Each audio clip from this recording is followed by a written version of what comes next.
Família, um projeto de Deus. A paz do Senhor Jesus, família! Estamos chegando agora no seu lar, estamos com você agora, com alegria, vivendo a experiência de obra, de igreja, de corpo. É mais uma edição do programa Família, um projeto de Deus, que abre a programação especial da sexta-feira, voltada especificamente para os nossos lares, para as nossas famílias, para aqueles que tanto amamos, por quem oramos. E este programa, ele traz sempre um conteúdo de interesse da família, do lar. Você que nos assiste, você que está nos assistindo em família ou sozinho, para receber a bênção, para transmitir, uma alegria estar com você. E agora você vê aqueles pastores que estamos aqui à mesa, junto com você, para tratarmos do assunto de hoje. Eu vou começar apresentando. Nós temos aqui o pastor Fernando Almeida. Fernando, paz do Senhor. Pai do Senhor Josias, Pai do Senhor, pastor Marcelo, pastor Wallace, Pai do Senhor você que participa conosco deste programa. Amém. Pastor Marcelo Ferreira, Pai do Senhor. Pai do Senhor Josias, Pai do Senhor a todos. Amém. Pastor Wallace Rosetti. Pai do Senhor Josias, companheiros e todos os irmãos que nos assistem, a paz do Senhor. Muito bem. O que nós vamos tratar aqui é uma sequência de temas voltados para aqueles problemas que são enfrentados pelas famílias, sobretudo do que diz respeito à experiência com Deus, ao projeto de Deus para a família, aquilo que Deus quer realizar no meio da família. E nós vamos hoje começar esse tema tratando sobre a experiência dos nossos pais, né? Assim, os primeiros pais, aqueles que vieram, que foram criação de Deus, Adão e Eva, né, no Jardim do Éden. Eu vou pedir ao pastor Marcelo, então, que leia um texto e faça uma breve contextualização daquilo que nós vamos trazer hoje. Nós iremos ler como base Gênesis capítulo 2, versículo 23. E disse Adão: esta é agora osso dos meus ossos e carne da minha carne. Essa será chamada varoa, porquanto do varão foi tomada. O que eu poderia pontuar aqui de importante na família, né, Josias, companheiros, é o fato dessa palavra que Adão deu a Eva, que todo o demais foi feito pelo Senhor, ou seja, o primeiro casamento foi constituído pelo próprio Deus. E o Senhor fez tudo, o Senhor tirou a costela de Adão, viu que não era bom que o homem estava só, ele cria a Eva, a esposa, coloca diante dele, mas quem falou foi ele. Ele fala: tu serás ossos dos meus ossos, carne da minha carne. Ou seja, não foi o Senhor que falou para ela. Esse ponto que eu queria destacar. Porque poderia ter sido. Se eu fosse, olha, Adão ou Eva, ele agora vai ser ossos dos seus ossos. Não. Ela precisava ouvir isso dele e não de Deus.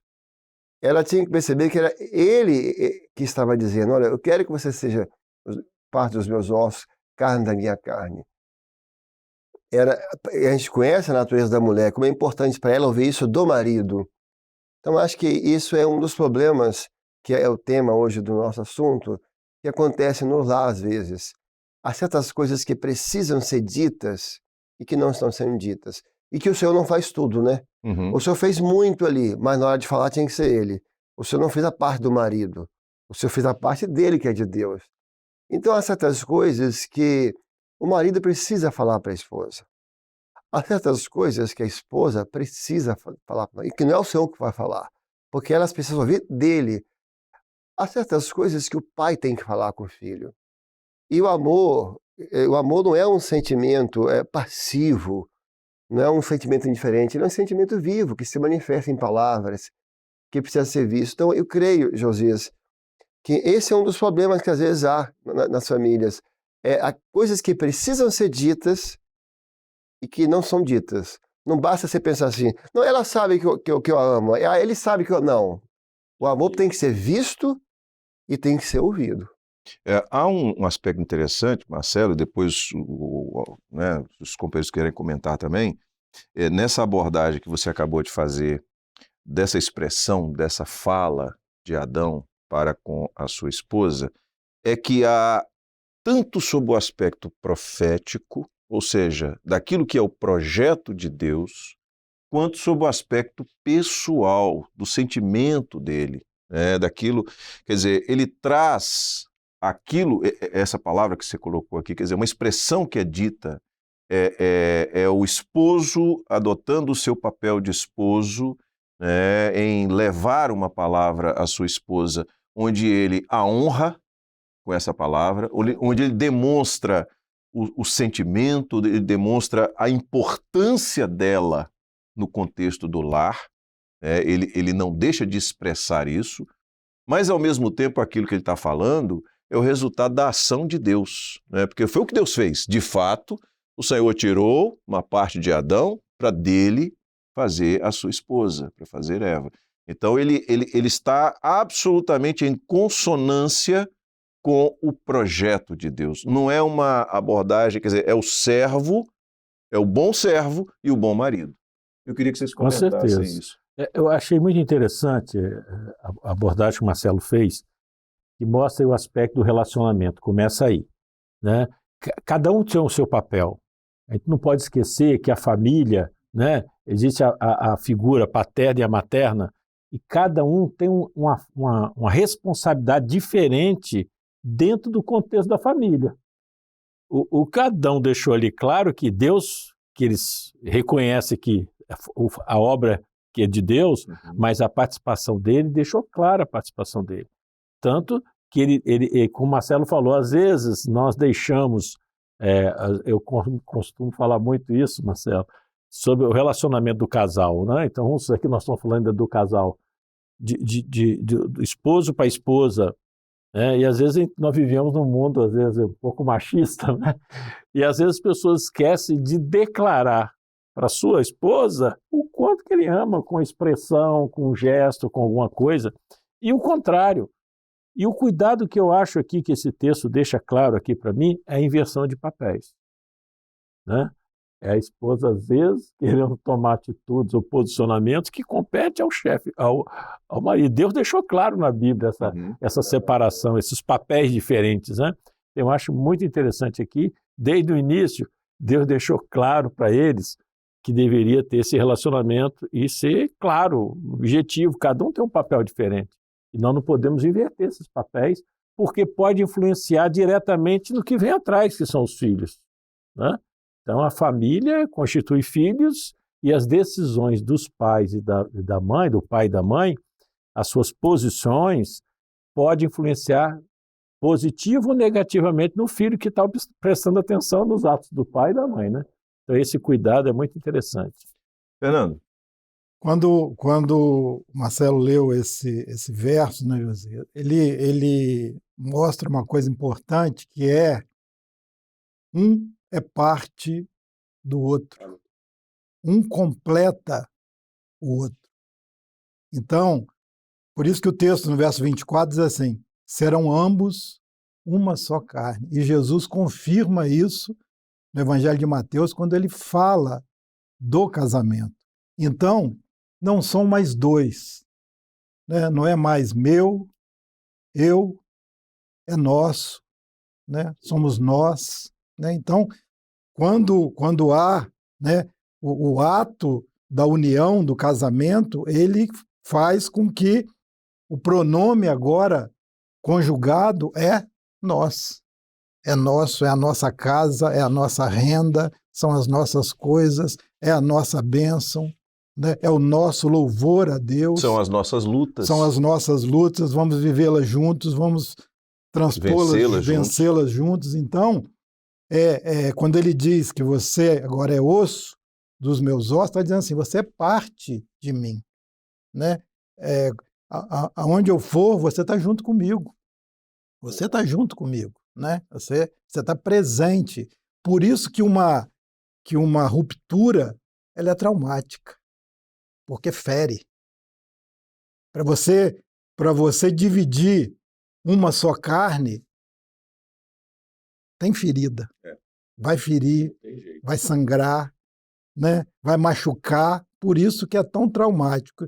E é por isso que Jesus disse assim, aquilo que Deus ajuntou, não separe o homem. O que ele está dizendo? Olha, isso é um milagre. De ser dois uma só carne, isso é um milagre.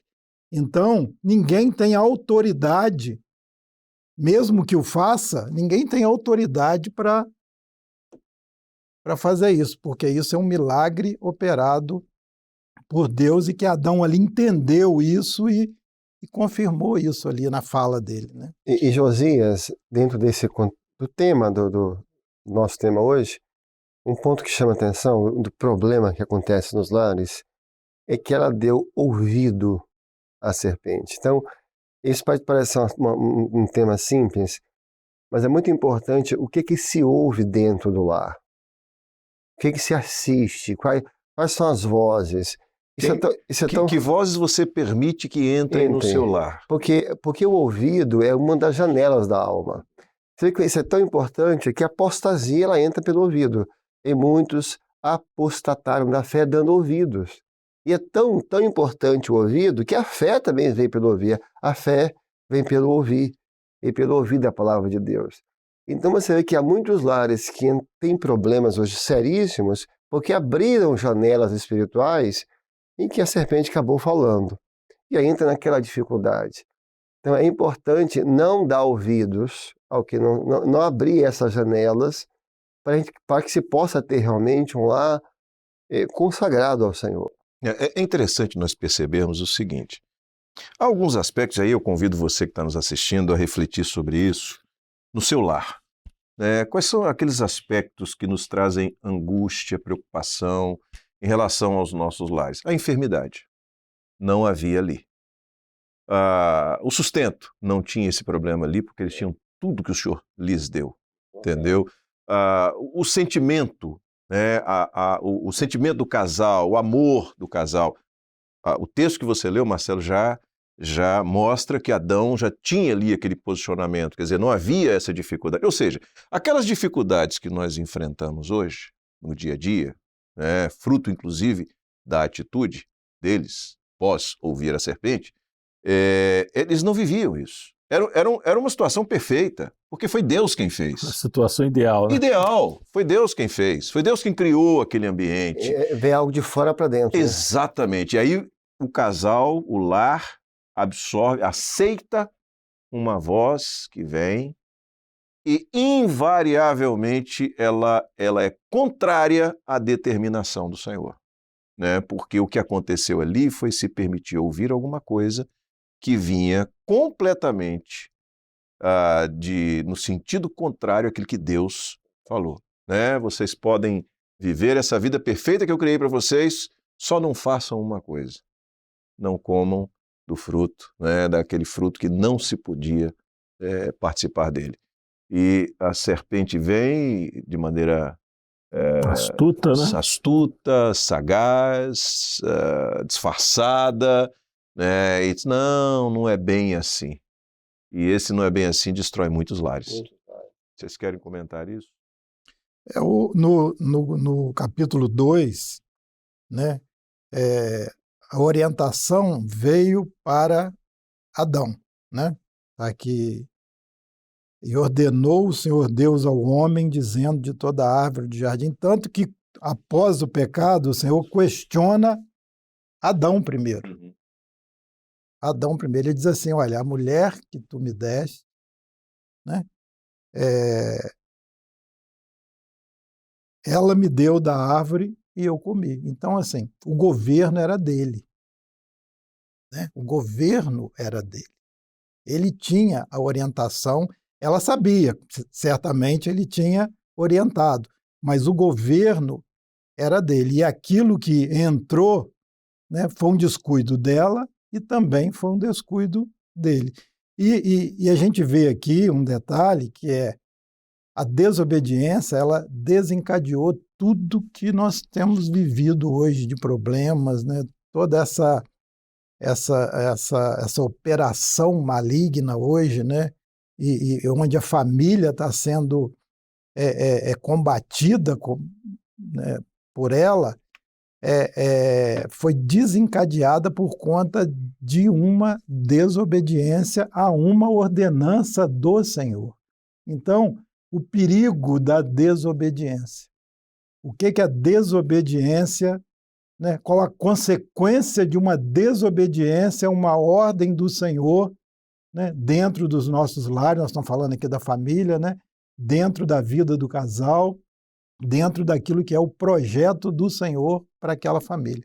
É bom, Fernando, essa abordagem, para a gente ver o reflexo disso, né? Você falou da desobediência, a desobediência dos pais, o quanto que às vezes, quando nós estamos falando de um projeto, né? Lá do início que influencia hoje, né? Então, quando o casal, o pai, deixa de lado, às vezes, uma orientação que o senhor dá, uma direção que o senhor dá para a família, às vezes tem que tomar cuidado que isso dá consequência. Nós temos, por exemplo, o culto da família, né? E às vezes é negligenciado, isso é uma orientação do Senhor. E às vezes o filho que ouve na igreja, que é orientação, e vê que os pais não botam em prática, ele pode achar que você pode desobedecer as coisas de Deus. Você vê os dois filhos receberam a mesma orientação, um foi buscar o fruto da terra, né? O outro foi buscar o cordeiro. Né? Um entendeu o aspecto profético e o outro não entendeu. Porque às vezes o outro, a consequência da desobediência traz um efeito, traz um aspecto negativo, né? Mais na frente nós vamos falar sobre Davi, e nós vamos ver a consequência que trouxe, né? Quando ele negligenciou aquilo que o senhor queria, né? Então é muito interessante isso. Os pais, eu gosto de sempre trazer para o foco de hoje, você pai, você mãe, cuidado com o que você fala para os seus filhos. Às vezes um comentário negativo de um diácono, do pastor, de um obreiro dentro de casa atrapalha o resultado da vida espiritual do seu filho, porque ele está ouvindo, e quando ele chega na igreja, ele tem o diácono lá para orar e fala, não vou não, mamãe disse que ele é assim. Não é verdade? Só que isso, foi um assunto que você tocou que fere. E para a criança que está crescendo, ela fica com o que você falou e não fica com a... Entende? Então isso pode causar um conflito. Então é sempre assim, qual a nossa posição diante de uma ordenança de Deus, de uma revelação que o Senhor dá para a gente? O Senhor revela, ó, hoje eu quero a madrugada da igreja. Não vou não, né? Tem outra... Cada um... é um detalhezinho pequenininho que pode trazer uma consequência grande. E, Josias, esse episódio da Adão e Eva mostram dois tipos de erros que acontecem no lar. Paulo, quando escreve a Timóteo, ele fala o seguinte, eu acho que é interessante. Ele fala que Eva foi enganada, mas que Adão não foi. E a serpente enganando Eva, mas mostra que Adão não foi consciente. Até fica óbvio, porque Eva realmente creu numa mentira, comeu o fruto, mas não ficou igual a Deus. E Adão viu que não ficou igual a Deus, mas ele foi envolvido, foi influenciado, então Adão já foi consciente. Então, há casos em alguns lares em que alguém pode ser enganado pelas ideologias que estão aí, pelas ondas, pelo modismo, por essa mudança de comportamento, essa mudança comportamental. Até hoje, na verdade, uma ditadura de comportamento.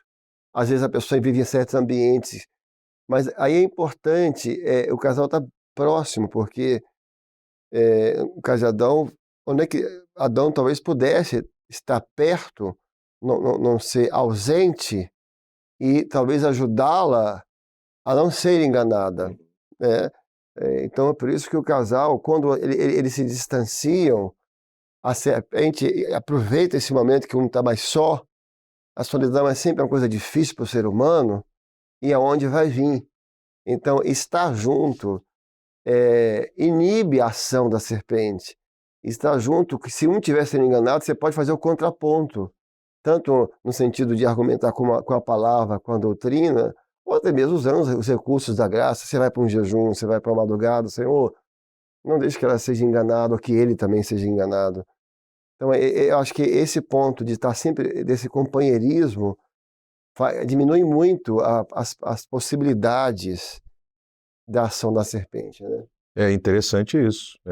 A parceria, a oração juntos, a tomada de decisão. No caso dela, tomou uma decisão.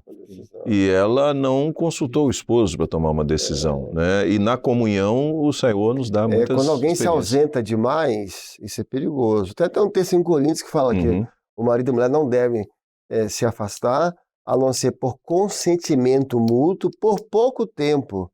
E mesmo assim, para se dedicar à oração e jejum.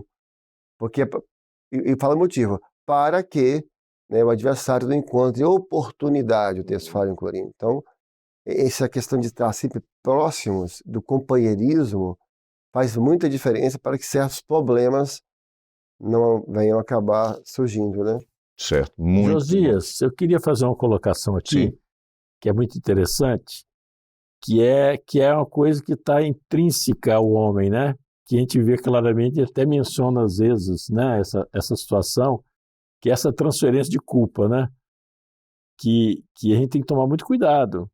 Às vezes, não, a culpada é ela, não, o culpado é ele. O culpado é os dois, né? É verdade. Então, você vê aqui, ela fala, a mulher que tu me deste, a mulher, a serpente, né? Cada um joga para o outro, não assume a responsabilidade. Nós temos que, o casal, a família, tem que assumir a responsabilidade, como o Fernando falou, o pastor Fernando comentou, juntos, né? A responsabilidade é nossa. Até porque quem vai viver as consequências é o casal. Sim, a responsabilidade é nossa. Nós podemos até, Marcelo mencionou isso também, nós podemos até cometer um agafezinho, né, um deslize, mas é a hora de se juntar e falar, não, assumir que isso é do casal, o casal tem que corrigir a sua postura para ter um efeito positivo, né? E não querer jogar a culpa, um joga a culpa no outro e não resolve que fica o problema continua, né? Então esse cuidado, eu fico um ensino isso aqui, cuidado com esse negócio de jogar a culpa, que dentro de casa não adianta você transferir a culpa, o problema continua. Então dentro de casa... São ambos uma só carne, né? Como o Fernando falou, vai ferir, vai ferir, causar dor. Palavra muito interessante. A gente está já se preparando para encerrar, mas há um aspecto que eu queria chamar a atenção aqui, que vocês podem fazer um comentário, que é o fato do reflexo, já foi abordado de maneira aqui mais tangencial, o reflexo disso na vida dos filhos. Quando eu digo reflexo na vida dos filhos, você vê que eles viveram aquela experiência, eles saíram do Éden, e certamente se no Éden estivessem, mesmo que, porque eu entendo que a atitude de Abel no sacrifício já apontava para o fato de eles terem saído do Éden, né? Porque já apontava para Jesus como o único meio de um caminho de chegar ao Senhor Deus. Mas não haveria aquele episódio, não haveria aquela situação, não haveria a morte de um dos filhos, não haveria a atitude, quer dizer, tudo aquilo na vida dos filhos, aquele episódio na vida dos filhos se deu em função de uma atitude dos pais. Aí eu diria, Josias, sobre a importância a gente ter muito cuidado com uma palavra que a gente dá, o marido dá para uma esposa, ou ao contrário. Eu vou falar aqui da esposa, mas serve para ambos os lados. Que é a palavra que Eva dá para Adão, né? Quando depois que ela já cometeu erro, ela vai influenciá-lo. Que a palavra fala assim, na língua há poder de vida e de morte. Quando um vai dar um conselho para o outro, tem que ter muito cuidado. Quer dizer, o quanto sofrimento aquela palavra trouxe para eles, para os filhos. A gente vai lembrar agora de Sara com Abraão, quando ela dá o conselho que ele tivesse um filho com Agar. Está aí a guerra de Israel até hoje. Toda essa guerra no Oriente Médio foi um conselho que uma esposa deu para o marido. A mulher de Jó, amaldiçoa o teu Deus e morre. Então, quando você dá uma palavra para o seu marido, ou o marido dá para a esposa fora do espírito, um conselho mal dado, isso traz um problema que vai refletir nos filhos, que vai trazer um transtorno. Então, é preciso ter muito assim, lógico que aí tem os dois lados. Quem vai dar essa palavra, quem vai dar esse conselho, tem esse temor, tem uma direção do Senhor, pode ser não causar um problema, e quem ouvir também tem que ter o discernimento.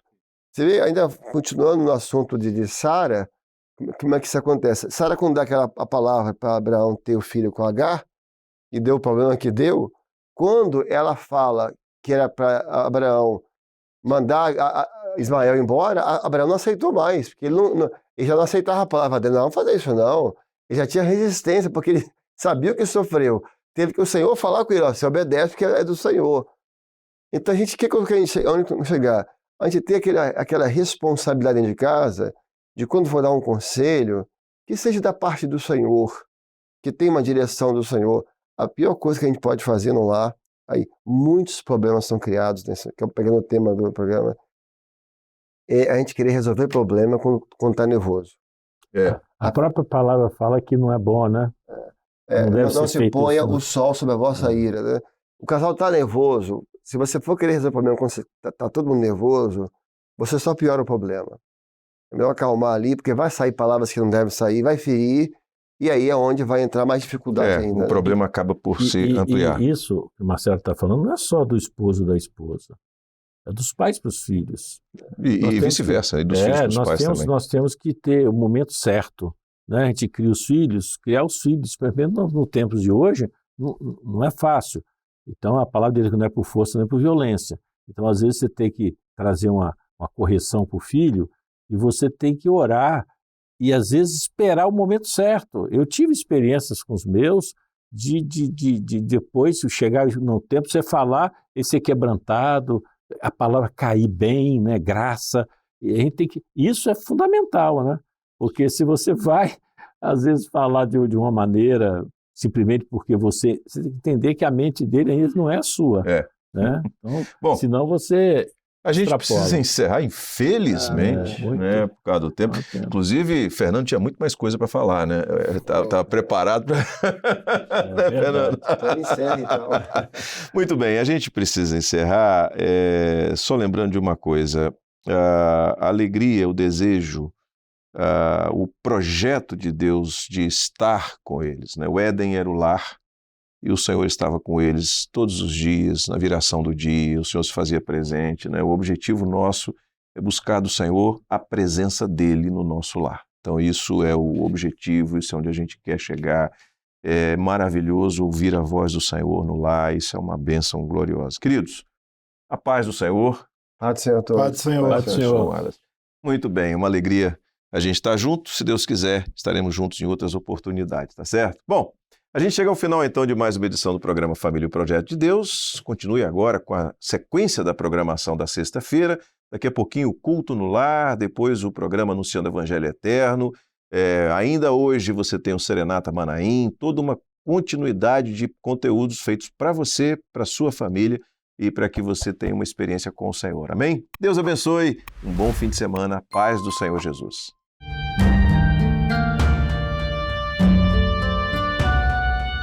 Família, um projeto de Deus.